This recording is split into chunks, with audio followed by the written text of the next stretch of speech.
Hey folks, this is Kalani. So this might be a game you haven't seen me on in quite a while, but going back to it is definitely worthwhile. So Diablo 3 just had its pre-expansion patch. We're expecting the expansion next month, and that's going to be fantastic. But for the pre-expansion patch, pretty much everything quality of life wise that is included within Reaper of Souls has already been added into the game. Some of these are just really crazy changes, but we'll have a little look-see at a few of them, just to give you an idea of what exactly has changed and whether it's worth you reinstalling or potentially patching. So the first note I'm going to make is that it may take you a bit longer to patch than you'd either want or desire, simply because there's a little bit of a move around with some of the files on your drive, but that's perfectly fine. In fact, that's a brilliant thing, because this is increasing optimization of Diablo 3. Remember that really horrible initial FPS lag when you either started a game or went into a new area? That's gone. Any FPS jitters should be solved, because right now all art assets are loaded on the game's launch and creation, meaning that you're not loading art assets as you run through a level. So everything's already there and just needs to be called, which is fantastic. I've been running around this pretty much all evening, and it hasn't gone below 100 FPS on my machine, which is just ludicrous. It really, really is. There seems to be an overall improvement across the entire game, not just at the start of it, so expect to see, improved performance on your machine, which is really cool. I really, really like that. Now, as a little side note, there's incredible changes to loot, and they're calling it Loot 2.0. Now, Loot 2.0 basically means you're going to get a lot more loot of which you want. You're going to get a lot better loot for putting in the effort. So, things like getting barbarian loot on a wizard, that's kind of reduced. Getting intellect on your barbarian specific weapons and belts, that's reduced. It's going to allow you to roll better stats for the class you're currently playing. Things like reducing the range of stats, so instead of being 60 to 2000, it's now a little less, so say 100 to 200, which is really cool. Now, I'll go into a bit more detail in a different video for Loot 2.0, because that really is a different video, I'll be perfectly honest, but the overall gist of it is loot is better. Now, another system has gone through a major overhaul, and that's Paragon system. Now, they're going to Paragon 2.0, it's all about the 2.0s, we're just seeing major changes. The biggest change is that that's across all your characters now. And once again, I'll talk about that more specifically in another video. But if you want to check that out, go into game, press P, it's all there. So, there's a few other interesting changes. They've consolidated all the crafting materials from 1 to 60, meaning that there's only one crafting material for blues, yellows and legendaries, which is kind of interesting. That also means that right now, if you're leveling up through the early levels and you salvage stuff, it's actually salvaging to the same salvaging material that level 60 gear does, so you can actually sell that and make quite a bit of money really easily right now, but bear in mind the auction house is going to be closed really soon as well. Now, as well as the crafting consolidation, there's also changes to health potions, and health potions will heal you for 60% of your health baseline across all health potions. So any health potions that you had before, all of them are converted into this 60% health potion. Basically, it's a better health potion. If you're stacking vitality, it's going to heal for a lot more than it previously did, and it's a guaranteed health cooldown, which you can use and you kind of know what it's going to do. So that's really cool. There's also legendary health potions coming in. I'm not entirely sure if they're in already, I haven't found one personally, but I know there's quite a few in Reaper of Souls, which is essentially an endless health potion with some special effects, which is really, really cool.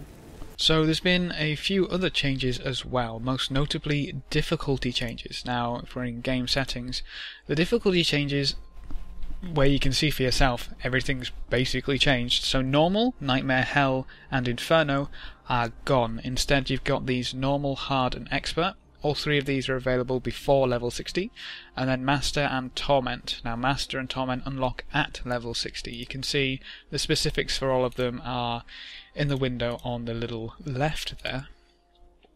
Basically, the harder you go, the more gold you get and the more experience you get. When you get to Master, you start getting all the things to do with Reaper of Souls.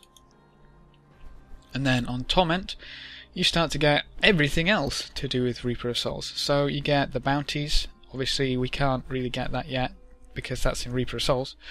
The new gems from 61 and higher, new legendaries at 70, an additional gold XP and legendary drop rate per slider tick. So, Torment is actually like Monster Power. So Monster Power's gone. Instead, we've got Torment 1 through 6.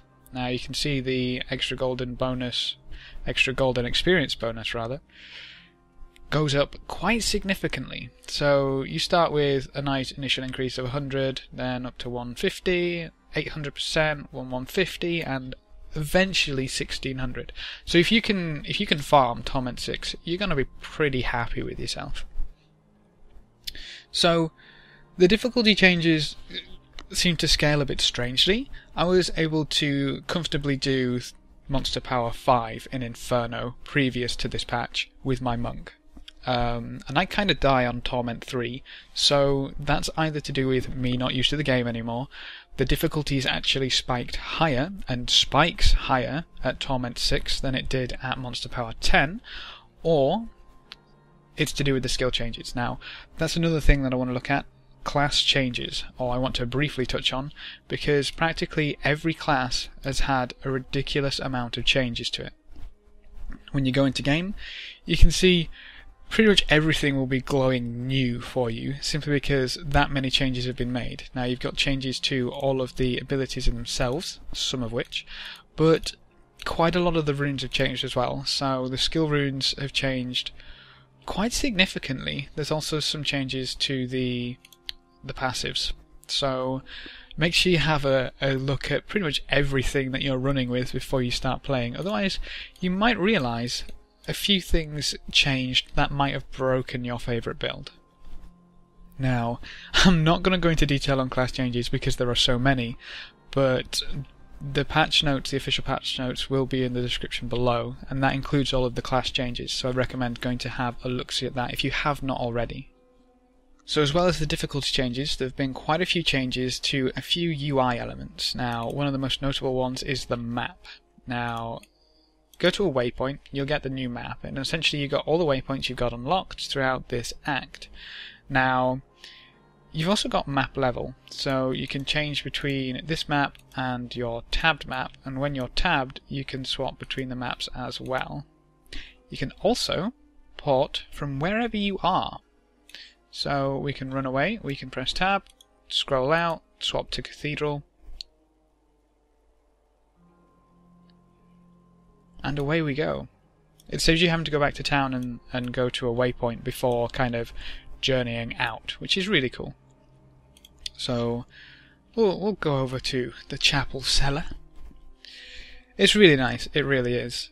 Some nice quality of life changes. Now bear in mind, when you're in the adventure mode and not in story mode, you can actually swap between acts. So you could then scroll out again to go to this one, swap between acts without leaving the game, which is pretty ridiculous. So that'll be there for Reaper of Souls, so bear in mind. Now there's also quite a few changes to monsters, and specifically monster affixes. There's quite a few new ones added, some of them have changed, so details of that are in the patch notes. I'd recommend looking at that. But for example, Frozen increased the amount of orbs that spawn. They now do damage over time up to the explosion, so they're no longer safe to just stand on until they explode, which is interesting. There's new ones scattered all about, which is crazy to get used to, but again, super fun. New stuff, which is always good. Interestingly, Nephilim Valor has been removed, although I'll be honest, I was having so much fun with just smashing through stuff that I didn't actually notice until a friend brought it up. So I don't think that'll be missed a great deal, and it kind of reduces the amount that you're restricted to play in a certain game. Although there are a few additions added. So there's Pools of Reflection, which is basically like a health well, except it's yellow.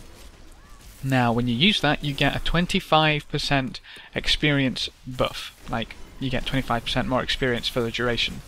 Now, It's not necessarily a duration as much as it is a limit. When you get a certain amount of experience from that bonus factor, it'll run out, but you can stack these on top of each other and you can carry them between games, but you do lose it if you die. So that's worth mentioning. And then there's also a new health globe in the form of a power globe.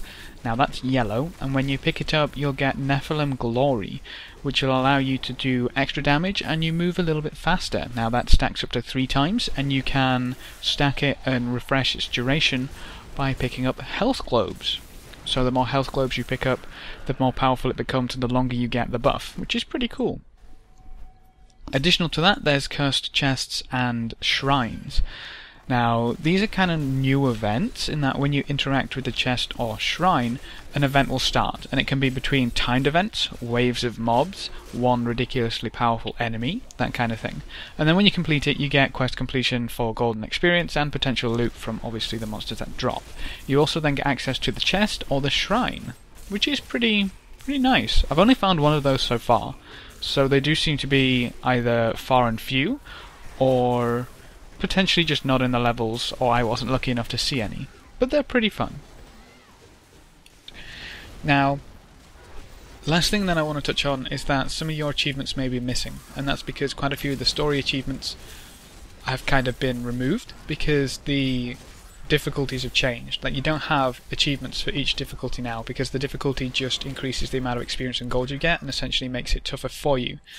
There's no real reason to kind of swap back in between difficulties anymore, simply because all of the monsters will level with you, which is interesting. But I don't know, it seems to work really well, so you might have to do those again. But for saving grace, when you redo the story achievements, quite a lot of the bosses on their first kills will drop you a legendary, so it's not entirely bad that you have to go back and do them, because you might necessarily have to go back and do them anyway if you're on the legendary gear. So that's cool, that's cool.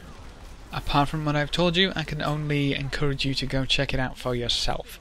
I've been having a blast with this. This is really fun. I'm super psyched for Reaper of Souls next month. I think it's going to be amazing.